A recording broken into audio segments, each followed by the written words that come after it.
Keanu Reeves, a name synonymous with humility, kindness, and a quiet generosity that resonates deeply with fans across the globe, has always been known for his unassuming demeanor. However, what many don't know is that beneath his Hollywood stardom, Keanu harbors an insatiable curiosity about the lives of everyday people. He often wonders what it's like to experience the world through the eyes of someone who isn't in the spotlight.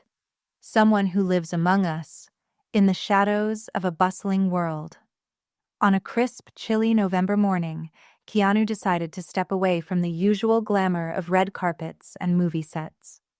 He made a conscious decision to understand the lives of the people he admired from afar, those who moved through the world unnoticed, who weren't celebrities but were every bit as important. His goal was simple: to experience life as just another face in the crowd, to be invisible for a while. He prepared for this day not by hiding in the darkness, but by stepping into it willingly. He donned a well-worn baseball cap, a faded jacket, and scuffed sneakers. Nothing that screamed movie star. His disguise was not a mask, but rather an invitation to blend in with the city around him. He was about to become just another passenger on the New York City subway. As he made his way to the subway station, the city pulsed with its usual rhythm, the rumble of trains on their tracks, the muffled hum of voices in conversation, the quick steps of hurried commuters. Keanu felt the weight of the city, and yet he felt anonymous, a spectator rather than a participant. This was exactly what he was after. A chance to observe the world without the weight of his fame looming over him. The subway platform was alive with the sounds of life, each person rushing toward their destination, their faces a study in exhaustion, focus, and determination. Keanu, in his humble disguise, stood amidst them, blending in effortlessly. His heart beat a little faster as the doors to a train slid open, revealing the small, crowded space inside. He stepped aboard, finding an empty seat near the middle of the car. The train was filled with people from all walks of life. It was a cross-section of New York itself, diverse, chaotic, and vibrant. Keanu sat in silence, observing those around him. Across from him, a young woman sat, scribbling furiously in a notebook, her face etched with frustration. Next to him, an older man gripped a weathered bag tightly, his posture hunched, eyes darting nervously as if the world around him was too much to bear. Nearby, a street musician stood, his guitar hanging from his shoulder, preparing to play. Keanu watched them all, silently observing the quiet dramas unfolding in the train car. Every person around him carried with them a story, a hidden sorrow, a quiet joy, an unseen struggle. The energy was palpable, a mix of weariness and resilience that seemed to permeate the very air. There was so much happening, yet it was all so subtle, unnoticed by most. As the train lurched forward, Keanu's mind wandered over the little details. The young woman's pencil moved quickly, her frustration mounting with every word she wrote, as if the world outside couldn't keep up with her thoughts. The older man's nervous energy radiated from him, and Keanu noticed how people avoided sitting next to him, stealing quick glances as if they were afraid of his presence. It was as if the man had become invisible, marked by something no one cared to address. But then, the musician began to strum his guitar. A soulful sound filled the air, raw and filled with emotion. The passengers' reactions were varied. Some smiled faintly, others buried themselves in their phones, while a few turned their backs entirely, uninterested. Keanu watched the musician closely. Without a second thought, he reached into his pocket, pulled out a crumpled bill, and handed it to the man. With a small nod, Keanu passed the money, the musician's face lighting up with a genuine, grateful smile. "Thank you, brother," the man said, his voice thick with emotion. As the train continued its journey, the train jolted to an unexpected stop. The sudden movement caused the older man beside Keanu to drop his bag. The contents spilled across the floor. Tools, scattered papers, and an old, faded photograph.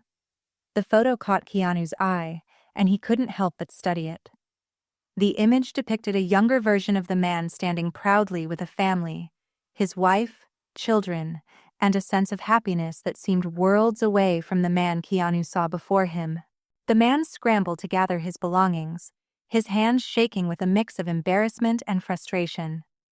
Without hesitation, Keanu bent down and helped him, picking up the scattered papers. When he handed the photograph back to the man, he said softly, "Beautiful family." The older man paused, looking at the photo for a long moment. His eyes softened, and he gave a small nod. His voice, barely above a whisper, said, "They were." For a moment there was a quiet understanding between them. It was as though, in that fleeting exchange, the weight of the years, the struggles, and the losses had been shared. The man, who had been so tense just moments before, now seemed to relax a little. His grip on the bag loosened, and he sat back in his seat, as though the burden had been shared, even if just for a moment. Nearby, a mother and her young son had taken their seats. The boy, no older than 5, was busy rolling a small toy car along the edge of the bench. His laughter filled the air, innocent and pure, and it was contagious. Keanu couldn't help but smile beneath his cap. The boy noticed him and waved excitedly. Keanu smiled back, returning the wave, and the boy's bright, toothy grin was a reminder of the simple joys that often go unnoticed in the rush of everyday life. But not everything on the train was filled with warmth. Keanu noticed the indifference that existed alongside the kindness. A passenger rolled their eyes as the older man struggled to gather his things, showing no empathy for his predicament. A group of teenagers laughed loudly, oblivious to the people around them, their carefree behavior a stark contrast to the quiet burdens others were carrying. Keanu reflected on these moments, both the kindness and the apathy, and felt a deep sense of gratitude for the brief moments of connection he had witnessed. It reminded him that humanity wasn't just about the loud gestures and grand displays. It was also about the small, often unnoticed acts of kindness that could make all the difference. When his stop approached, Keanu stood to leave. Before he exited, he turned to the older man and pressed a folded bill into his hand. "Take care of yourself," Keanu said softly. The man looked at him, confused at first, but then a small smile crept across his face. Keanu nodded, stepping off the train, leaving the man behind but knowing that in some small way, he had made a difference. As Keanu emerged from the subway, the world outside greeted him with its usual frenzy. Honking horns, hurried footsteps, the relentless energy of the city. Yet, Keanu's mind lingered on the faces he had encountered, the lives that had intersected with his for just a moment. He had set out to observe humanity, but in the process, he had become a part of it. And in that moment, he realized something profound. The next day, Keanu returned to the subway, this time without his disguise. He found the street musician and the older man in the same spots. This time, he didn't just give them money. He gave them time, conversation, and a chance to share their stories. He wasn't a celebrity in those moments. He was just a man, connecting with others who needed to be seen, heard, and valued. In that brief subway ride, Keanu learned a lesson that we all could stand to remember. Our worth isn't determined by our fame or possessions, but by how we treat others. In a world that often feels divided and disconnected, it's the small acts of kindness that remind us of our shared humanity. And perhaps, just perhaps, if we all took the time to pay attention to the stories around us, the world could be a little more connected, a little more compassionate.